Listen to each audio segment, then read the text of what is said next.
This is Real Sports Time with D-MARL on the Talk 100 Network. Listen, on this segment tonight, we're going to discuss NFL Commissioner Roger Goodell and his message to the NFL black players. He did a video.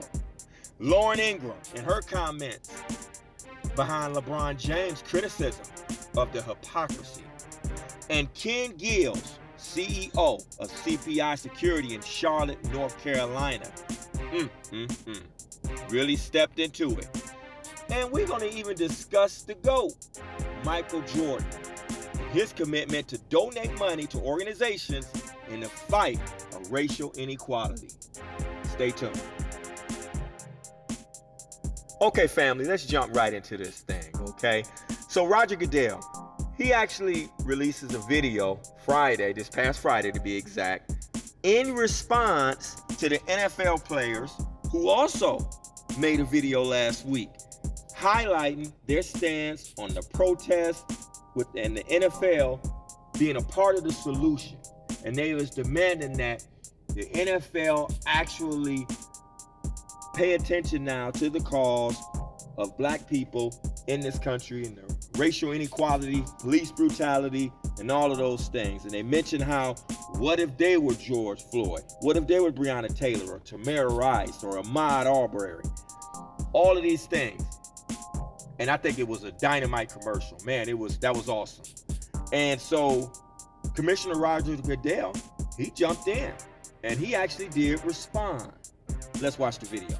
It has been a difficult time for our country, in particular, black people in our country.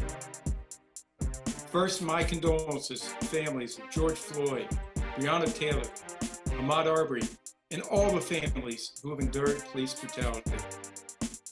We, the National Football League, condemn racism and the systematic oppression of black people. We, the National Football League, admit we were wrong for not listening to NFL players earlier and encourage all to speak out and peacefully protest. We, the National Football League, believe Black Lives Matter. I personally protest with you and want to be part of the much-needed change in this country. Without black players, there would be no National Football League. And the protests around the country are emblematic of the centuries of silence, inequality, and oppression of black players, coaches, fans, and staff. We are listening. I am listening. And I will be reaching out to players who have raised their voices and others on how we can improve and go forward for a better and more united NFL family. So Roger Goodell says he stands with the players. He protests with them. And he said, we was wrong for not listening to players about their concerns on race, including kneeling during the national anthem during games. And he says he stands with the players. He's going to protest with the players. Now that's going to be interesting. And we're a couple months away from preseason, and it's going to be a lot going on now that this is all unfolded. Rest in peace to George Floyd.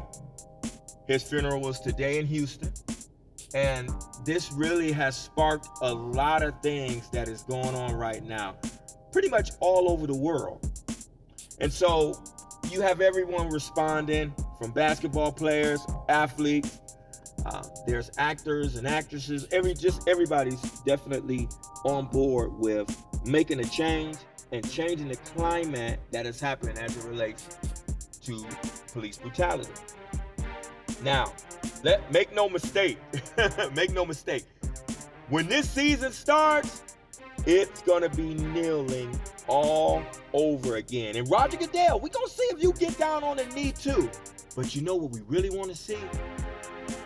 Is the one and only Colin Kaepernick. Is he gonna get his chance to get back into the league? Remember, that same Colin Kaepernick who was taking a knee, what was it, 3-4 years ago?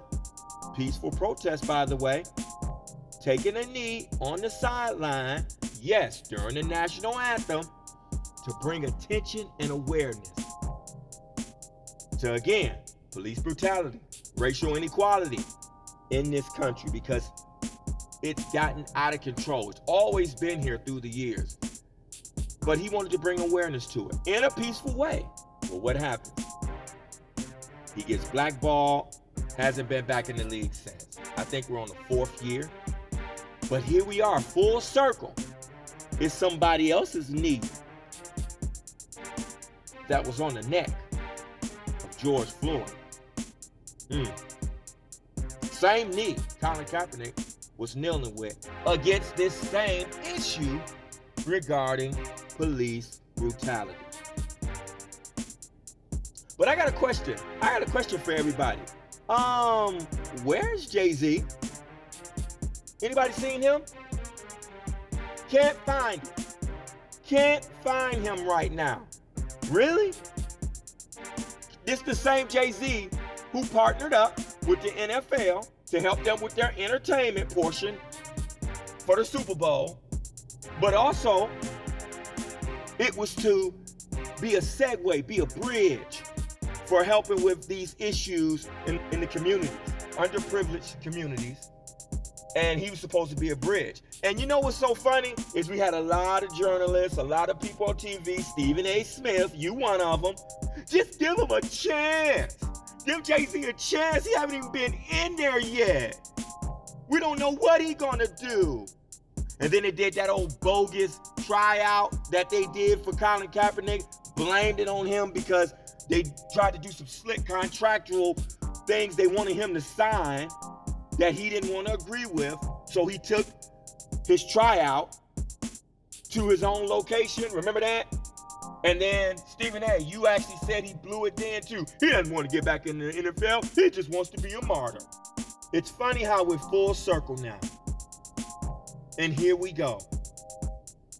Jay-Z, where are you at? And are we going to hold him accountable? He said we were past kneeling. But why don't y'all tell that to Mr. Floyd? Tell it to that brother. Tell it to his daughter and his family. Just bury him with that. Because a white police officer had his knee on this brother's neck, cut off his airways. But we're done taking a knee. Hold people accountable for what they do. Now, Roger Goodell, we're going to get back to you. I hope what you're saying is true. I hope you're going to stand with these brothers, especially because the NFL is made up 70% black men. And I'm glad you mentioned also in the video that we just seen, there would be no NFL without black players. You're absolutely right. But the biggest, most important thing is to put action to these words. We're going to see. We're going to watch and see. Because I'm telling you, if you don't, guess what, baby?